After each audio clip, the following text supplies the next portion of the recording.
باڵاپۆشان سەریان بەرزە و دانانەوێ هەزاران تاج بسووتێنن شا لە شایەتی خۆی ناکەوێت تاجی زێڕین بناغەیە تا نەلەرزن لە هەردوو ژیان ئێوە گەورە و پایەبەرزن لقی سلێمانی ڕێکخراوی خوشکانی ئیسلامی کوردستان بە بەشداری زیاتر لە هەزاران گوڵی باڵاپۆش لەم کوردستاندا مەراسمی تاجێشکۆی ڕاگەیاندووە ئامادەبوانی خۆشەویست سڵاوی پەروەردگارتان لەبێت بەخێرهاتنی گشت میوانە بەڕێزەکان دەکەین پرۆژەی تاجێشکۆ بە سپۆنسەری نەخۆشخانەی بەخشین سەرەتای دەستپێکی ئاهەنگەشمان بە خوێندنەوەی لە ئاەتی قورئانی پیرۆز دەست پێ دەکەین داوا لە بەڕێز کاک محەممەد دەکەین با بفەرمێت أعوذ بالله من الشيطان الرجيم قل للمؤمنين يغضوا من أبصارهم ويحفظوا فروجهم ذلك أزكى لهم إن الله خبير بما يصنعون وقل للمؤمنات يغضضن من أبصارهن ويحفظن فروجهن ولا يبدين زينتهن إلا ما ظهر منها وليضربن بخمرهن على جيوبهن ولا يبدين زينتهن إلا لبعولتهن أو آبائهن أو آباء بعولتهن أو أبنائهن أو أبناء بعولتهن أو إخوانهن أو بني إخوانهن أو بني أخواتهن أو نسائهن أو ما ملكت أيمانهن أو التابعين غير أولي الإربة من الرجال أو الطفل الذين لم يظهروا على عورات النساء ولا يضربن بأرجلهن ليعلم ما يخفين من زينتهن وتوبوا إلى الله جميعا أيها المؤمنون لعلكم تفلحون داوا لە نەخشین خان بەرپرسی لقی سلێمانی ڕێکخراوی خوشکانی ئیسلامی کوردستان دەکەین بۆ پێشکەشکردنی وتەی بەخێرهاتن بسم الله الرحمن الرحيم يا أيها الناس اتقوا ربكم الذي خلقكم من نفس واحدة وخلق منها زوجها وبث منهما رجالا كثيرا ونساء واتقوا الله الذي تساءلون به والأرحام إن الله كان عليكم رقيبا بەڕێزان بینەران و بیسەرانی خۆشەویست میوانە ئازیز و خۆشەویستەکان و ئامادەبووان بەڕێزان ئەنجومەنی پەروەردە و بانگەواز بەڕێزان سکرتێرە و ئەندامانی سکرتاریەت بەڕێزان کارگێڕ و ئەندامانی مەڵبەندی سلێمانی بەڕێزان ئەنجومەنەکانی خوشکانی مەڵبەندی سلێمانی بەڕێزان بەرپرس و کارگێڕ و مامۆستا و قوتابیەکانی سەنتەری حیکمەی لەقی سلێمانی بەڕێزان خوشکانی تازە باڵاپۆش بەڕێزان خوشکانی باڵاپۆشی سۆمای چاوان و ستافە بەڕێزەکەی بەڕێزان کەناڵی پەیام و کەناڵەکانی ڕاگەیاندن بەڕێزان سپۆنسەر و خێرخوازان و بۆخواس و حاوان السلام عەلەیکم وەڕەحمەت الله وبەڕەکاتوه بەناوی بەرپرس و کارگێڕ و ئەندامانی ستافی لەقی سلێمانی وەڕێخەری ئەم ئاهەنگە قەشەنگە لە شاری سلێمانی زۆر زۆر بەگەرمی بە خێراتتان دەکەین بۆ یەکەمین فیستیڤاڵی تاجی شکۆ لە شاری سلێمانی. زۆر داوای لێبوردن لە ئەندامان و کەسوکاری باڵاپۆشانەکەین کە نەمانتوانی داوەتیان کەین و جێگەیان بکەینەوانێ. زۆر داوای لێبوردنەکەین، میوانیشمان قبوڵ نەکرد لەبەرەوەی کە جێگای کچەکانمان بێتەوە جێگایان ناڕەحەت نەبێ. بەڵام ئەبێ ئینشاڵڵا لە هەڵەوکەم و کوڕیەکانمان ببورن. ئێمە وەکو ڕێکخراوی خوشکانی ئیسلامی لە سلێمانی شانازی ئەکەین بە تازە باڵاپۆشەکانمان کە ئەگەڕێنەوە بۆ سەر ڕێگە ڕاستەکەی دینی ئیسلام. ئینشاءالله ئەبنە کەسێکی ڕەوشت بەرز و ڕازگۆ و ئەخلاق جوانی ناو کۆمەلگاکەمان. و ئێمە بۆ ئێمە مای شانازیە کە ئەلحەمدولله کچانێک بە بانگێشەکانی ئێمە کۆبوونەوانێ و ئەوانەی کە تازە باڵاپۆش بوون، ئەوانەی کە بڕیاریان داوە باڵاپۆشیەکەیان تاسەر بێ و بەرەو مانگی پیرۆزی ڕەمەزانە ڕۆین ئینشاءالله کە لە ئەم مانگە زیاتر ببێتە هۆی هیدایەت و دامەزراویان بە ئیزنی پەروەردگار. و ئێمە سەربەرزین بە ئەم کچە باڵاپۆشانەمان. ئێمە جێگەی مای شانازی ئێمەن کە زیاتر لە 1000 کچ بەشدار لە 1000 زیاتر بەشدارە لە ئەم پرۆژە ئێمەیە. دووبارە بە خێراتتانەکەم و وەسەلام عەلەیکم وەڕەحمەت الله وبەڕەکاتوه.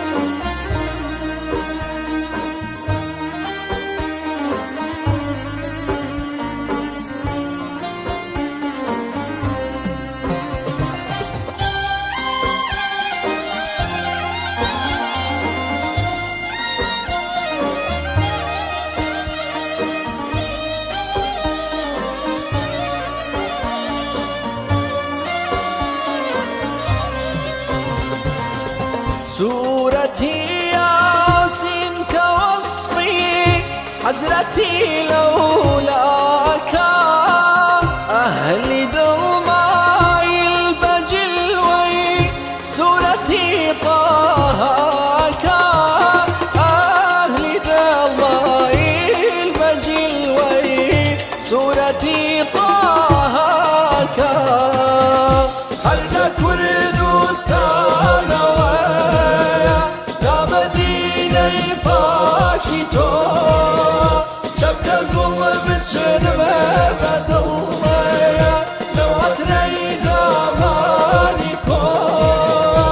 يشكشي توب يا عزيزي خوا حبيبي خلق وشافع روي جزاء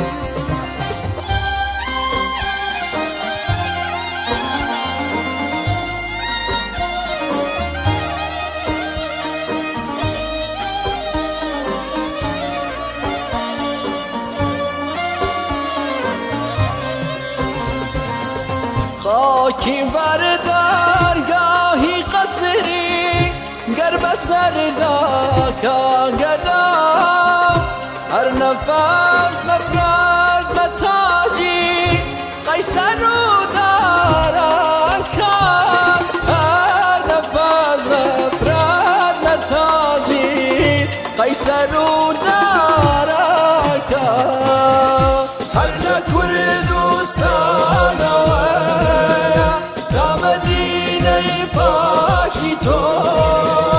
شبكة والله بتشنبه بدالله لو أتريد أمانيكو يشكشي توب يا عزيزي خوا حبيبي خلق وشافع روي جزاء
غيرتي ولاك هل كردستان ويا يا مدينة باكي تو شبك القل متشلبة بدلويا لو أترينا مانيكو يشكشي توب يا عزيزي خو حبيبي خلق وشافع بوي جزاء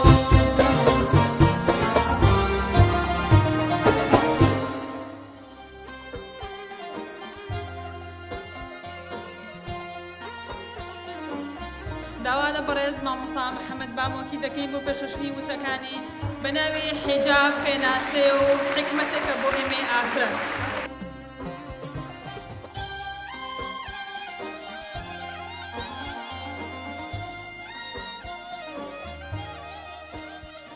بەناوی خوای بەخشندە و میهرەبان. سەرەتا دەستخۆشی لە لقی سلێمانی ڕێکخراوی و خوشکانەکەم بۆ سازدانی ئەم فیستیڤاڵە بە ناوی تاجیشکۆ دەستیان خۆش بێ سەرکەوتوو بن. زۆر پیرۆزبایی و دەستخۆشیش لەو خوشکە بەڕێزانەکەم کە بڕیاری باڵاپۆشیان داوە و لە ئەم سەرەتای پێش ڕەمەزانەوە بۆ ساڵی تازەی ژیانیان بڕیاریان داوە کە واکو باڵاپۆش ببن و دوا ئەوەش ئەوەی کەوا ئەرک و واجبی باڵاپۆشی بێ لە سەریان جێبەجێ بکەن ئینشاءالله تعالى. خوای گەورە سەرکەوتویان بکە، دامەزراویان بکە و خوشکان و ئافرەتانی تریش بە شوێن ڕێی ئەمانە بڕۆن و چاویان لێ بکەن. بەڕێزان و ئامادەبوانی خۆشەویست، سەرەتا من بە ناوی ئەنجومەنی بانگەواز و پەروەردەوە و ئەنجومەنی باڵای کۆمەڵی دادگەریوە پیرۆزبایی لە هەڵسوڕێنەرانی ئەم فیستیڤاڵە ئەکەم و پیرۆزبایی لە ئێوەی بەڕێز و خوشکانەکەم کە بڕیاری باڵاپۆشیتان داوە. من لە وتەکەمە دووسێت تەوەری پەیوەست بە باڵاپۆشیوە خزمەتی ئێوە ئەکەم و عەرزی ئێوە یەکەم. سەرەتا ئەوە بڵێین کە باڵاپۆشی و خۆداپۆشین و جلوبەرگ لە بەرابوون ئەوە بە درێژایی مێشووی مرۆڤایەتی و بەشەریەت هاتووە و هەروە بووە، بەڵکو سەرەتا یەکەم مرۆڤ کە ئادەم و حەوا ئەبوون عەلەیهیمە السەلات وەسەلام پۆشاک و لیباسیان لەبەرا بووە. ئەوە شەیطان بووە وای لێکردون سەرپێچی پێکردوون و کەوایان لێبێ لیباسەکانیان لەبەرا لاچێ و لە سەردەمی دێرینەکانە، لە سەردەمی ئیبراهیمە، لە سەردەمی عیسا و موسا و لە تەورات و لە ئینجیلە هەموو ئەم پەیامە ئاسمانی و خوایانە بڕگەیەکی باڵاپۆشی و خۆداپۆشین بووە بە تایبەتی بۆ ئافرەتان و بۆ پیاوانیش، چونکە خۆ بە دەرخستن و بە دەرەوبوونی بەدەن و لاشەی ئینسان شتێکی جاهیلی و دواکەوت و سەردەمانی دواکەوتنە، نەک خەڵکانێک گوا بانگەشەی بۆکەن کەواوەکو خۆڕوودکردنەوە و خۆدانەپۆشین پێشکەوتن بێ، بەڵکەوە سەرەتای دواکەوتن و جەهالەت و دوور لە حەزارە و شارستانیەت بۆ کاتی ئینسانەکان ڕوت و قوت بوون. لە پێناسەی باڵاپۆشی کە بە ئیسلامی و مستەڵەحی ئیسلامی بە عەرەبی پێوتێ حیجاب، لە قورئانە چەند دەستەواژەیەک چەند وشە و کەلیماتێک هاتوون کە مانا و مەبەستی باڵاپۆشی بگێنن. لەوانە وشەی حیجاب کە حیجاب بە مەعنا داپۆشین و خۆ دەرنەخستنە، وشەی جیلباب کە بە مەعنا پۆشاکێکی سەرتاسەریە هەموو لەش و بەدەنی ئافرەت داپۆشێ لەسەرەوە بۆ خوارەوە، وشەی خیمار کە بە مەعنا لەچک و سەرپۆشە کە سەر و سنگ و بەرۆکی ئافرەت داپۆشێ، وشەی لیباس کە مەعنایەکی گشتێ بۆ پۆشاک ئەوتێ بە شێوەیەکی گشتی. ئەم وشانە لە قورئانی پیرۆزە هاتوون و چەندین جار دووبارە بوونەتەوە بۆ ئەوەی کەواوەکو ئەوە بزانین کە ئاینی پیرۆزی ئیسلام یەکێکە لەو ئاینە گەورە و گرنگانەی خوای گەورە بۆ مرۆڤایەتی کە کە بڕگەیەک لە بڕگەکانی شەریعەت و یاساکەی باڵاپۆشی و خۆداپۆشین و پۆشاک و لیباس لە بەرابوونی پیاوان و ئافرەتانە بە تایبەتی ئافرەتان. سوود و قازانجی پۆشاک و باڵاپۆشی چییە؟ ئەگەر بێت و ئافرەتان خۆیان داپۆشن باڵاپۆش بن لە چکیان بەسەرەوە بێ هەموو بەدەنیان داپۆشن بەو شێوەی کەواوکو خوا و پێغەمبەری خوا صلی الله علیه وسلم فەرمانیان پێکردووە، چ سوود و قازانجێکی هەیە؟ چ ئیسفادەیەکی هەیە؟ ئیسیفادە و سوودی زۆری هەیە. ئێمە ئیشارەت و ئاماژە بە چەندانەیەکی کەم لەو ئیسفادە و سوود و قازانجانە ئەکەین. یەکەم خۆداپۆشین و باڵاپۆشی جێبەجێکردنی فەرمانی خوا و پێغەمبەری خوایە. خوا لە قورئانە ئەمری پێکردووە، پێغەمبەر صلی الله علیه وسلم لە فەرمودەکانی ئەمری پێکردووە، لەبەرەوە یەکەم قازانج و یەکەم سوود و یەکەم فائیدەی باڵاپۆشی ئەوەیە ئەو ئافرەتە ئەو خوشکە بەڕێزە فەرمانی خوا و پێغەمبەری خوای جێبەجێ کردووە. ئەوە تا خوای گەورە فەرمێ وما كان لمؤمنة ولا مؤمنة إذا قضى الله ورسوله أمرا أن يكون لهم الخيرة من أمرهم. هیچ پیا و ئافرەتێکی مسلمان بۆیان نییە خوا و پێغەمبەرەکەی بڕیارێکیاندا ئەمان سەرپشک بن بەگوێ بکەن یا بەگوێ نەکەن، جێبەجێکن یا جێبەجێ نەکەن، ئەبێت جێبەجێکەن. دەی باڵاپۆشیێکە لە ئەمرەکانی خوا لە ئەمرەکانی پێغەمبەر صلی الله علیه وسلم. باڵاپۆشی واتە خۆڕازاندنەوە بە ئاکارە جوانەکان، جێبەجێکردنی ئاکارە جوانەکان، چونکە بە باڵاپۆشی ئینسان لە هەموو شتە خراپەکان کە عەلاقەیان بە ڕەوشت و دوور لە ڕەوشتەوە هەیە خۆی ئەپارێزێ و بە هەموو ڕەوشتە جوانەکان خۆی ئەڕازێنێتەوە.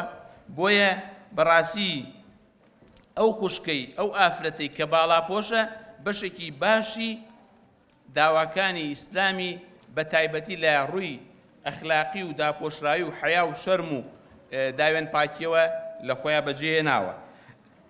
پێغەمبەری خوا لە فەرمودەیەکە فەرمێ ئین لكل دین خولقا، هەموو دینێک ئەخلاقێکی هەیە زۆر گەورەیەتیە، زۆر جێگەی بایەخ و ئیحتیمامە.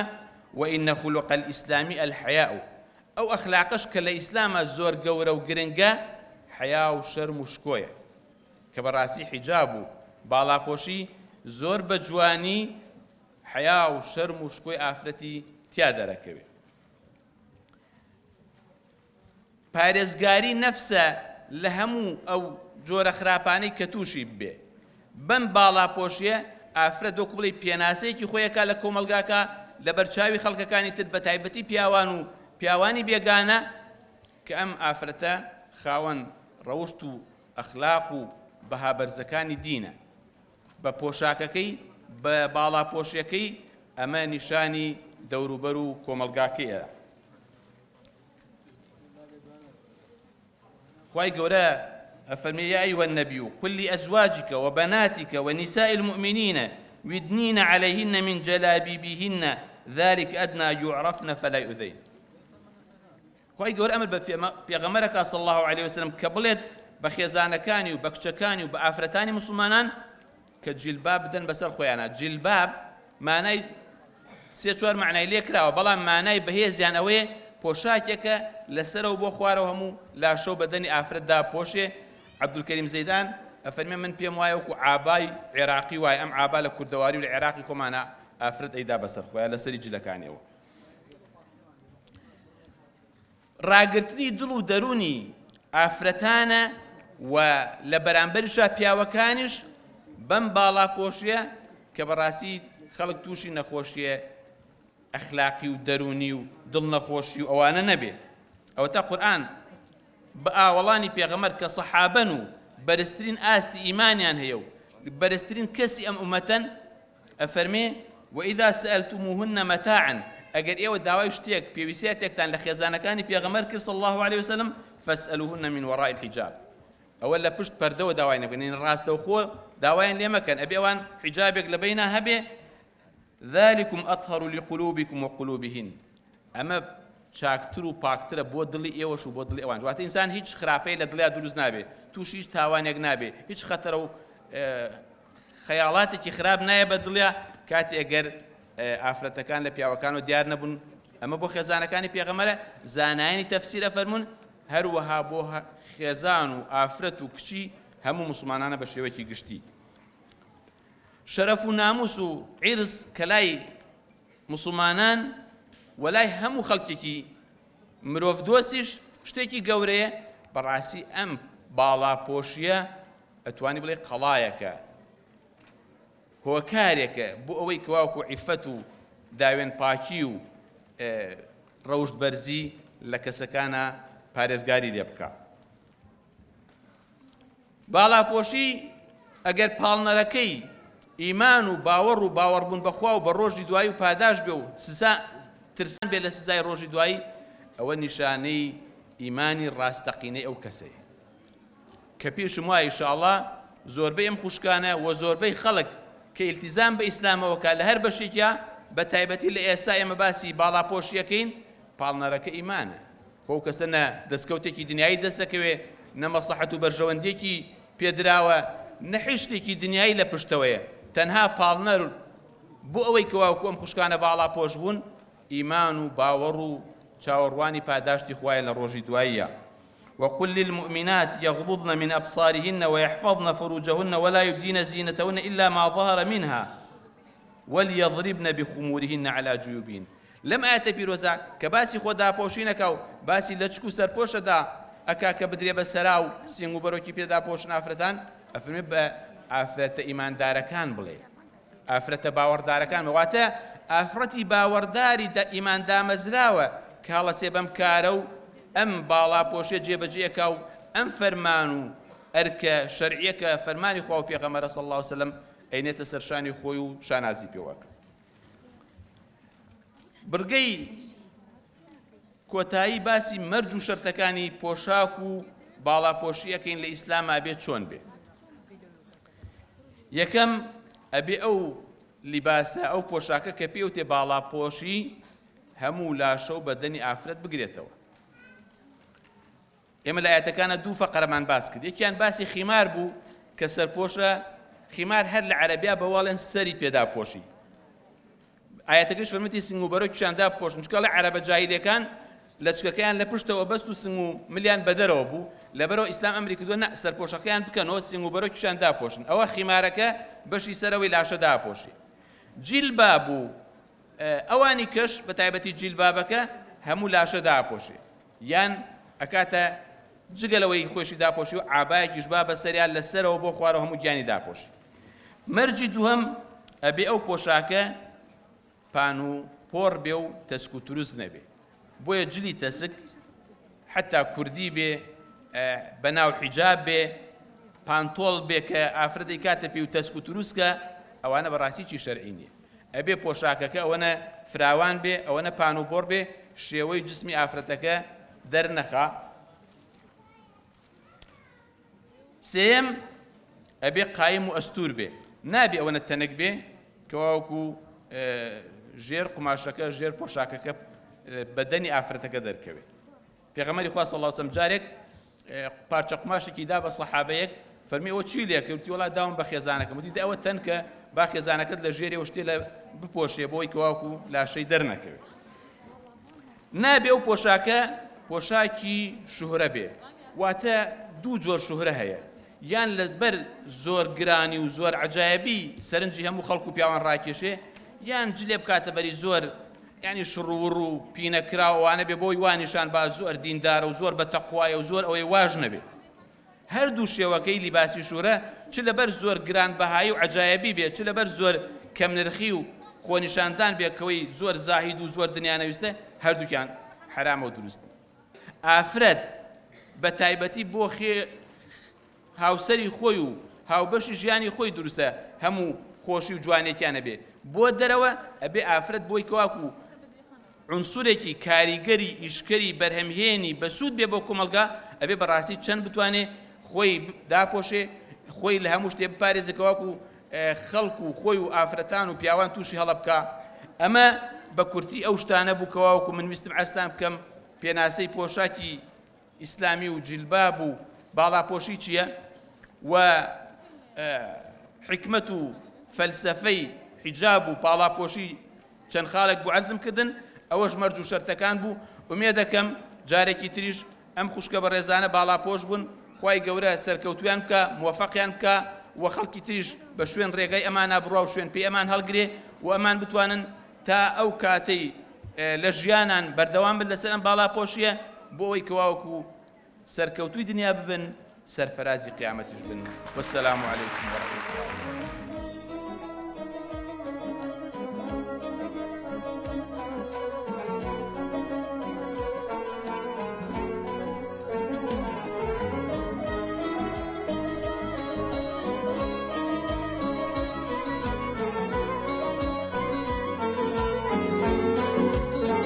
سلام علیک ئامادەبوانی بەڕێز سۆز و بەزەیی پەروەردگارتان بەسەردا بڕژێ. سڵاو لەم خوشکە ئەزیزانە کە ئەمڕۆ بە مەردانە بەسەر بەرزانە تاجی شەرم و شکۆیان پۆشیوە. هەڵبەتە ئەمە تەنها پارچە قماشێک نییە لەسەری ئێوە، بەڵکو پارچە زێڕێکە بۆ تەمایی شانازی لە دنیا و لە دوا ڕۆژدا بۆ خۆتان و خێزان و خانەوادەکانتان. بەکردنی ئەم کارەتان مسۆگەرکردنی ماڵێکە لە بەهەشت لە تەنیش دایکی ئیمانداران. چ چێژێکە بەردەوام ڕێبواری ئەم ڕێگەیە بیت و لە ڕێگەی گەڕانەوە دابیت بۆ لای خوددا. کاتێک سووربوونت لەسەر ئەم بڕیارە لە ناو دڵ و دەروونتدا هەڵدەقڵێت و خانە بە خانەی لەشت توونووی ئەنجامدانی فەرمانی پەروەردگارە. مژدەتان لێبێ ئێوە یەکێکن لەو بەندانەی کە پەروەردگار هەڵی بژاردون. جا هەزار جار پیرۆستان بێ تاجی شەرم و شکۆ و عیزەت. خوشکی شیرینم خاوەن بیر و هۆش شکۆمەندیە ون بە باڵاپۆش. خوشکی شیرینم خاوەن بیر و هۆش شکۆمەندیە ون بە باڵاپۆش. لە نێو جوانیتان شادی دەکەن نۆش سیماتان لە نور. بسم الله الرحمن الرحيم. إن الحمد لله نحمده ونستعينه ونستغفره ونستهديه ونعوذ بالله من شرور أنفسنا وسيئات أعمالنا. من يهديه الله فلا مضل له ومن يضلل فلا هادي له. وأشهد أن لا إله إلا الله وحده لا شريك له وأشهد أن محمدًا عبده ورسوله. يا ربنا لك الحمد كما ينبغي لجلال وجهك ولعظيم سلطانك. رب اشرح لي صدري ويسر لي أمري واحلل عقدة من لساني يفقهوا قولي. گەنجە خوێنگەرمەکان سڵاو و بەرەکەت و زاتی پەروەردگارتان لێبێت. داواکارم خوای میهرەبان لە گوناهی گژلایەکمان خۆش ببێت. ئەو چەند سات و کاتەی کە لە دنیای ئەمانەت و کاتی و فانی و غەریبیدا ماومانە خوای میهرەبان پاکمان بکاتەوە و کردار و خوڕەوشتێکمان پێ ببەخشێت ببێت تا مای ڕەزامەندی خۆی لێمان ئینشاءڵڵا. دەستخۆشی زۆرم هەیە بۆ ڕێکخەرانی ئەم فیستیڤاڵە و بۆ ڕێکخراوی خوشکانی ئیسلامی لقی سلێمانی بۆ هەموو ئەو ماندوونە ناسانەی کە بەم کارە پیرۆز هەڵساون. لە ناخی دڵ و دەروونیشمەوە پیرۆزبایی تاجی پڕشکۆتان لێ دەکەم. پێتان دەڵێم پیرۆستان بێت. ئەو پۆشاکەی بەکردەوە ئەیسەلمێنن، مسلمانن مسلمانیش ئەبێ ڕاستی بچەسپێنن. بابارانی تا ناوتە شەر بدڕوێنێ، نەفامی زۆرت بۆ دێنێ، کەسێک نابێژینت بکڕێ سبەی شیری ئەبوو جەهلیش ودگە دەدڕێ. دووبارە پیرۆز بێ تاجی پڕشکۆ. سەبارەت بە بابەتەکەمین بابەتی باڵاپۆشیم سوودەکانی باڵاپۆشیە.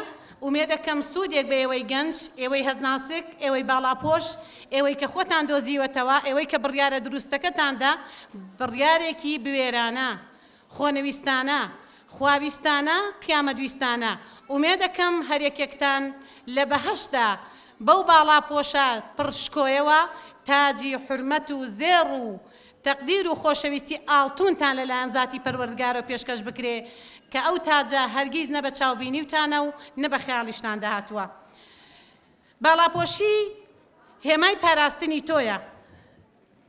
ئەبێ هەموو کاتێک ئەوە وێنا بکەی باڵاپۆشی مەکانەتە، دەستکەوتە، پارێزبەندیە، سزا و عقوبە نییە. بەداخەوە ڕێکخراوەکانی زۆرێک لە ڕێکخراوەکانی کۆمەڵگەی مەدەنی بەشێک کە باڵاپۆشی وابێنا دەکەن سزایە، عقوبەیە، زەوتکردنی مافە هەتا دوایی. بۆیە ئێمە شانازی پێوە دەکەین ئەم تاجە پڕشکۆیە لەلایەن زاتی پەروەردگارە و فەرمانمان پێکراوە و ئێمە بەبێ تەڕەدود بەبێ دوودڵی وەکو ئافرەتەکانی سەردەمی پێغەمبەری سەرۆرمان عەلەیهی سەڵات وەسەلام پابەندی پێ و جێبەجێ دەکەین. کاتێک ئاەتی حیجاب و باڵاپۆشی هات من بە ئێوەی گەنجی خوێنگەر مەڵێم چیان کرد ئافرەتان؟ کاردانەوەیان چۆن بوو؟ چۆن بڕیاریاندا؟ چۆن خۆیان دۆزیەوە؟ هەر لە چرکە ساتی دابەزینی دەقە قورئانیەکە، بەلاغە خواییەکە، پەیامە خواییەکە، دەقە قورئانیەکە فەورەن بەبێ تەڕەدود بەبێ دوودڵی بەبێ ئەوەی بڵێ جارێ گەنجم جارێ ماما جارە بڕیارم نەیاوە یا دڵشەرتە فەورەن بڕیارەکەیاندا و دەستیان دەگر بە سەریانەوە قوماشەکانیان لە بین یەکتریدا دابەش دەکرد تاوەکو ئەو کاتەی دەگەنە ماڵەوە غەزەبی خوانەیان گرێتەوە. کەواتە ئەمە وەڵامێکی جددیە بۆ ئێمە ئافرەتان تا ببینە میراتگر و شوێن پێ هەڵگری ئەو سیفاتە جوانانی ئافرەتانی ناوداری ئیسلام. باڵاپۆشی شکۆمەندیە، پارێزبەندیە، سەلامەتیە. ئەگەر تۆ باڵاپۆش بی هەمیشە لە شکۆمەندی و چڵەپۆپە و نەسڕەت و سەرکەوتندای، هەمیشە پارێزراوی لە چاوی ڕەگەزی بەرامبەر، هیچ کاتێک نابیتە وەسیلەی فیتنە، نابیتە هۆکارێک بۆ ئەوەی سەرنجی بەرامبەرەکەت ڕابکێشی و هەمیشە بە سەلامەتی و شکۆمەندی دەبێنیتەوە لە هەموو کایەکانی ژیاندا. باڵاپۆشی یەکێکا لە واجبەکانی خوای ڕەبولعالەمین، کەواتە بە ئەنجامدانی باڵاپۆشی ڕزگاربوونتە لە ئاگر و تەوژمی جەهەنەم کە 69 پلەیتر بە چاواگری دنیاوە بەهێز دەکرێت. ئەوەی بربەرەکانەی دەکات بڕیار نادات، ئەو بڕیارەی پێی قورسا لە سەرپێکی خوای پەروەردگاردایە. باڵاپۆشی هۆکارە بۆ چوونە بەهەشت و پارێزگاری لە دۆزەخ. ئەمە گەورەترین بە نرخترین مژدەیە بۆ ئێوەی ئافرەتانی باڵاپۆش، بۆ ئێوەی گەنجی خوێنگەرم، بۆ ئێوەی هەزناسک کە بڕیارە مەردانە شێرانەتان داوە. بەڕاستی زۆر دەستکەوتێکی گەورەیە ئێمە لە بەرهەمی باڵاپۆشیمان خوای ڕەبولعالەمین بەهەشتمان پێ عەتاکە لە ئاگری سووتێنەری جەهەنەم کە 69 پلە بەهێز دەکرێت پارێزراو بین. لە هەمووی گرنگتر مژدە بێ ئافرەتانی باڵاپۆش، ئەی گەنجە هەزناسکە خوێنگەرمەکان، هەر ڕشتنی هەر دڵۆپە ئارەقێک لەژێر ئەو پۆشاکە شەریعەتانەوە بەڵێنی ذاتی پەروەردگارە. حەدیثی شیرینی سەروەرمانە کە دەفەرمێ 70 پایی جەستە و ڕوخسارت لە ئاگری جەهەنەم دوور دەکەوێتەوە. کەواتە بێ زیاتر قۆڵی مەردانەی لێ هەڵماڵین و هاوڕێکانمان و هاوتەمەنەکانمان و هاوپیشەکانمان و دۆستەکانمان و خزمەکانمان هان بدەین تاوەکو بڕیارە دروستەکە بدەن. باڵاپۆشی سەرفرازی و دڵخۆشیە. بۆیە ئێمەی ئافرەتان لە هەردوو دنیا ئینشاءڵڵا براوین، هۆکارە بۆ وەرگرتنی کردەوە و گیرابوونی دوعا. ئێمە هەمومان دەزانین خوای ڕەبولعالەمین بە ئەندازەی گەردیلەیە کردەوەکانی مرۆڤ نافەوتێنێ. فمن يعمل مثقال ذرة هموتان ئەوە دەزانن. ئەوەی بە میکرۆسکۆپیش نابیدرێ خوای گەورە کردەوەکان وەردەگرێ و دەینرخێنێت و قبوڵی دەکات و بەرزی دەکاتەوە. بەڵام ئێمە جاری وایە لە قیمەی تەقواداین بە کردارێکی نەشیا و بەتاڵی دەکەینەوە. کاتێک تۆ ڕۆژوو دەگری عیبادەت دەکەی، نوێژ دەکەی، هەندێک کاری بۆ نمونە ڕەبانیەت ئەنجامەدەی، بەڵام لە ئەنجامدانی ناباڵاپۆشیەکەت، لە ئەنجامدانی ئەوەی ڕەگەزی بەرامبەرت بەلای خۆتدا ڕاکێشا، لە ئەنجامی ئەوەی کە بە هەر کوچە و کۆڵان و شوێنێکدا ڕۆیشتی بوویتە هێما بۆ نەزەر و توشکردنی ڕەگەزی بەرامبەرت بە گونا، ئەمە لە خۆیدا کردەوەکانت چۆن نەڵێ ئەشواتەوە. ئەی خوات کرمۆڵی دەکات لە ناوی دەبا، بۆیە دەبێ ئاگادار بین. نامەوێ خوشکانی ناباڵاپۆش لێمان زیور بن، نامانەوێ دڵیان لێمان بڕەنجێ، نامانەوێ بە شێوەیەک وا وێنای بکەین ئێمە بە کەم تێڕوانیمان هەیە بۆ ئەوان. ئەوان خوشکی ئەزیزی ئێمن، ئەوان ئێمە دوعای خەیریان بۆ دەکەین. ئێمە هەموو غەممانە کە بێنە سەر ڕاستە شەقامی ئیسلام و خۆیان بدۆزنەوە و سەلامەتی خۆیان دەستەبەر بکەن. هەر کچێک بە هەر کوچە و کۆڵان و شوێنێکدا ڕۆیشت، ئەگەر 50 کوڕ ببینێ 50 ئەجری بۆ نووسراوە، لەبەر ئەوەی هەم ئەجر بۆ خۆی نووسراوە کە سەلامەتە، هەم ڕەگەزی بەرامبەری سەلامەت بووە کە نەبووتە هۆکاری نەزەر و بەزاندنی سنوورە شەرعیەکان. باڵاپۆشیە بێتە ڕێزی ئافرەت بۆ هاوسەر، بۆ دایک، بۆ باوک، بۆ براو، بۆ هەموو بنەماڵەکەی. کەواتە باڵاپۆشیەکەت ڕێزە، نەسڕەتە، سەرکەوتنە، درعە، جوندیە لە ڕۆژی قیامەتدا دێتە گۆ، شەفاعەتت بۆ دەکاو، دەبێتە زمان حاڵ. هەموو ڕۆژێک کاتێک دەست ئەدەیە سەرپۆشەکەت، هەموو ڕۆژێک کاتێک کە ئامادەی دەکەی ئەم خەیرە لە نوێژەکانیشت زیاتر ئەجر تیکرار بە بەردەوامی خەیرەکە تیکرار دەبێتەوە.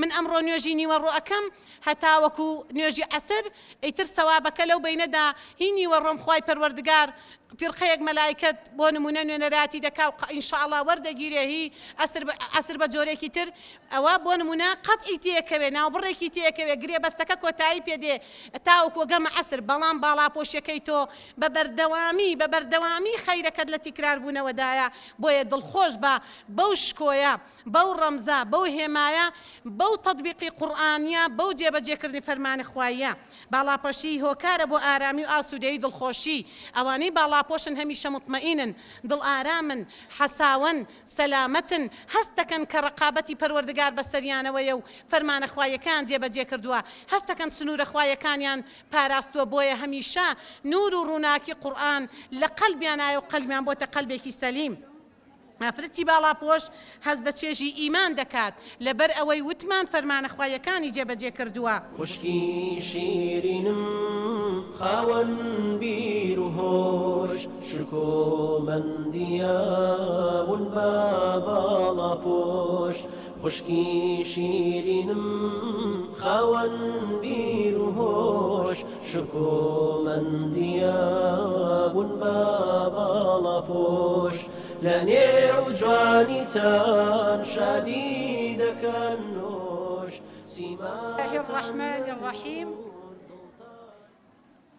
إذا جاء نصر الله والفتح ورأيت الناس يدخلون في دين الله أفواجا سپاس و ستایش بۆ خوای پەروەردگار کە ئەمڕۆ ئێمە لەگەڵ ئەو گوڵە جوانانە کۆبووینەتەوە سپاس بۆ ئەو هەوڵ و ماندووبوونانەی ئەمڕۆ و داهاتووی بەدیهێناوە ئامادەبوانی عەزیز سڵاوی خوای پەروەردگارتان لێبێت هەموو لایەک بەخێر بێن سەرچاو سەرەتا لە ناخی دڵەوە بە ناوی سەرجەم کارگێڕان و ئەندامانی سکرتاریەت و لقەکانی ڕێکخراوی خوشکانی ئیسلامی کوردستان گەرمترین پیرۆزبایی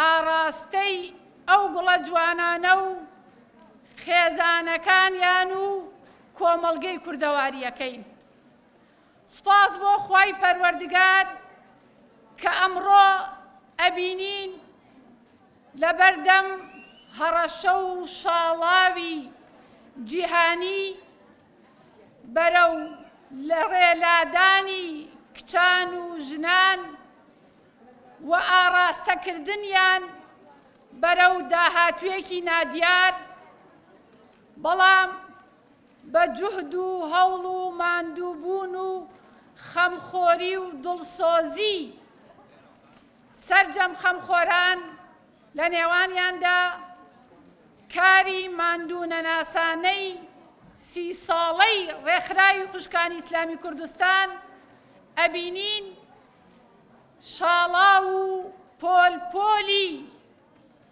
خۆشەویستان و کچانی ئازیزمان بەرەو ڕووناکردنەوەی دڵەکانیان و خستنە سەری تاجی شکۆ ڕۆژ بە ڕۆژ زیاتر و زیاترە بێت ئەمە نیعمەتی خوای پەروەردگارە ئەمە مژدەی خوای پەروەردگارە کە ڕەحمەة للعالەمینە بۆ هەموو جیهانیان کە ئەبینین ئەمڕۆ لە گەورە وڵاتانی وەکو ئەمریکا و ئەڵمانیا و فلیپین قەشەکان ڕوو لە ئاینی پیرۆزی ئیسلامەکان ئەکتەرە بەناوبانگەکانی هۆلیۆد و بۆلیۆد ڕوو لە ئاینی پیرۆزی ئیسلامەکان لە کوردستانیش خۆشبەختانە ئەبینین هونەرمەندان و هونەردۆستان خۆیانە خەنە باوشی ئیسلام و بڕیاری گرنگی باڵاپۆشیەدەن بۆیە جێی خۆیەتی ئێمە لێرەشەوە پیرۆزبایی لە هەموو ئەو کەسانە بکەین کە دڵەکانیان ڕوون بووەتەوە و بەرچاویان ڕووناک بووە وەڕوویان لە ئاین و بەرنامە و یاسا و دەستور و شەریعەتێک کردووە کە لەلایەن خوای پەروەردگار بەدیهێنەری جیهانیان هاتووەتە خوارەوە بۆ ژیانێکی ئاسوودە و ئارام لە کۆمەڵگەدا. لقی سلێمانی ڕێکخراوی خوشکانی ئیسلامی کوردستان لەو ساڵیادەدا ئەم مەراسیمە پڕشکۆیەی ساز کرد بۆ ئەوەی بە هەموو دنیای بڵێین گەلی کورد گەلێکی خاوەن ناسنامەی ئیسلامی و موسڵمانیەتیە و پارێزگاری لەو ناسنامەیەی خۆی ئەکات. بۆیە بە پێویستی ئەزانم دەستخۆشی لەبەر پرس و کارگێڕانی ماندوونەناسی لقی سلێمانی ڕێکخراوی خوشکانی ئیسلامی بکەم. هەروەها ڕێز و سوپاسمان بۆ تەواوی خێرخوازان ئەوەی کە هاوکار بوون لەو پرۆژەیە، نەخۆشخانەی بەخشین کە هاوکار بووە و سپۆنسەری پێشکەش بە بەشداربووان کردووە کە سەرجەم ئینشاءڵڵا هەموو تەندروست بن، هەموو ئینشاءڵڵا جەستەیەکی تەندروستان هەبێت.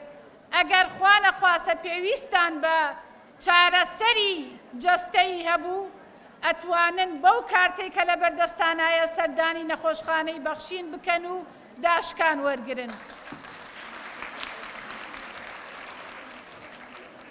سوپاس بۆ ئەنجومەنی پەروەردە و بانگەوازی کۆمەڵی دادگەری کە هاوکارمان بوون لە بە ئەنجام گەیاندنی ئەو پرۆژەیە. بە خێراتن و سوپاس بۆ نوێنەری مەڵبەندی کۆمەڵی دادگەری لە سلێمانی کە پشتیوان و هاوکارێکی باش بوون بۆ ئەنجام گەیاندنی پرۆژەکە. و مامۆستای بەڕێز و بەدرێخانی خوشکم زۆر شتی جوانیان لەسەر باڵاپۆشی وت. منیش ئەڵێم باڵاپۆشی متمانەیە، باڵاپۆشی هێزە، باڵاپۆشی ئیرادەیە، باڵاپۆشی قەڵغانی پاراستنی بەها باڵاکانە. ئەمڕۆ کە ئەبینن جیهانیان و کۆمەڵگەی کوردەواری کەوتووەتە بەر لێ شاوی هێنانی فکر و ڕەوشت و کۆمەڵێ شارستانیەتی هاوردە، ئێوە ئەڵێن ئێمە بە باڵاپۆشیمان پارێزگاری لە بەها باڵاکانی خۆمان و لە کەرامەت و ئیرادەی خۆمان و خێزانەکانمان و لە بەدیهێنانی ئامانجەکانی ڕێکخراوی خوشکانی ئیسلامیەکەین کە ئامانجی بەهێزکردنی پێگەی ئافرەتان و کچانە لە کۆمەڵگەدا و بەخشینی ئیرادەیەکی پۆڵایینە بەرامبەر بە هەموو ئەو لێشاوانەی کە ئەیانەوێت کۆمەڵگەی ئێمەی پێ لەناوبەرن، ئەخلاق و ڕەوشتی کۆمەڵگەی ئێمەی پێدا بڕوخێنن.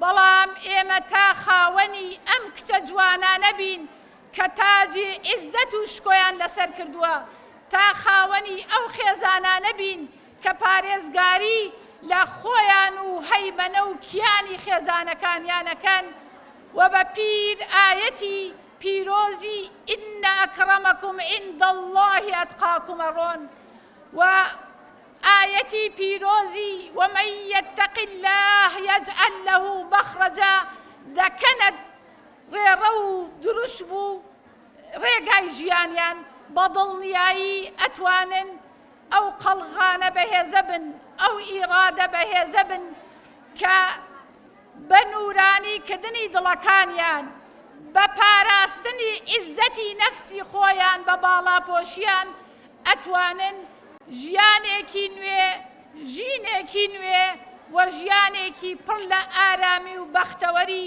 بۆ خۆیان و خێزانەکانیان و کۆمەڵگە بەدی بهێنن. هەر وەک شاعیر دەڵێ میوە گەر توێ کڵی نەبێ مێش و مەگەز دەوری ئەدەن. ئافرەتیش ئاوەهایە بەرگی عیفەت جوانی ئەکا. مەریەمی لێ دەرئەچێ یا فاتیمەی دایکی حەسەن. ئینشاء الله هەر یەکتان مریەمێکی پاکداوێنن، هەر یەکێکتان فاتیمەیەکی زەهران کە نازناوی ئوم و ئەبی های هەبووە، هەر یەکێکتان زەینەبێکن، هەر یەکێکتان عائیشەیەکن، هەر یەکێکتان سومەیەیەکن کە گیانی خۆی بەخت کرد لە پێناوی بانگەوازی ئیسلامی و لە پێناوی بەدیهێنانی پەیامی ڕەسوول الله سەڵات و سەلامی خۆی لەسەر بێت. وەسەلام عەلەیکم وەڕەحمەت الله وبەرەکاتوه.